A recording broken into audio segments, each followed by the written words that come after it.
The flowering of marjoram, which is a plant of limestone grassland, often prolific by the side of the road in Esker country, especially at this time of the year towards the end of July. The flowering of marjoram marks the high point of summer. So marjoram, it belongs to a section of the mint family that has moved away from a more complex ancestral gullet type of blossom. The kind of flowers we see in dead nettles or woundwort or self-heal, for example. It's moved away from that to an inflorescence that consists of densely clustered small flowers, most of whose visiting insects can move at random over the inflorescence as a whole. In other words, what we don't have here is a spike of pollinator-sized flowers which the insect visits one at a time, but a dense panicle of small pink flowers, each of them subtended by a purple bract that gives a purplish hue to the inflorescence as a whole.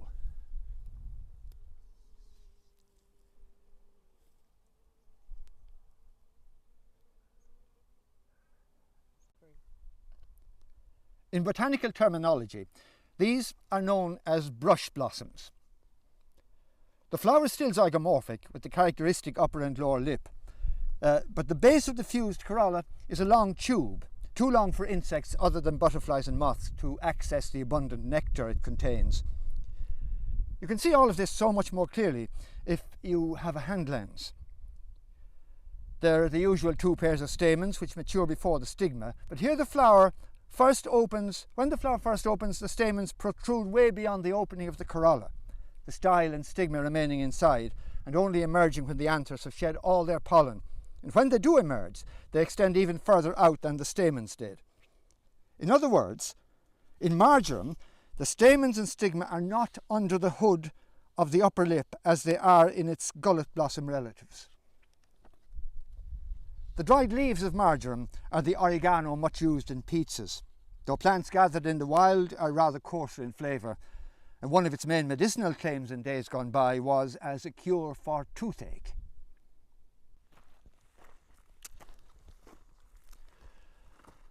Wild thyme often grows in the same place as marjoram, and it's also a member of the mint family, and indeed it belongs to the same section of the mint family that has moved away from more sophisticated gullet type ancestors, specialised for specific efficient pollinators, and has adopted instead the much simpler and very different brush type of blossom.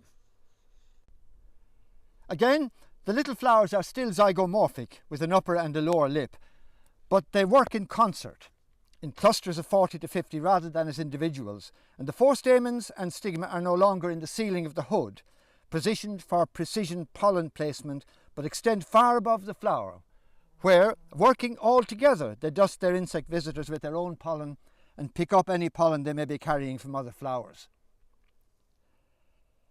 The flowers produce abundant nectar and attract a somewhat different range of pollinators. They're highly attractive to bees, but they get lots of other visitors, especially beetles, flies and butterflies. One study counted more than 70 insect species visiting.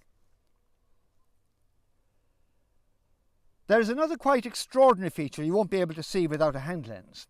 After fertilization has taken place, a ring of special hairs on the inside of the calyx, about halfway down, elongate to form a disc of interlocking spikes that shield the four nutlets as they ripen in the nest of the calyx.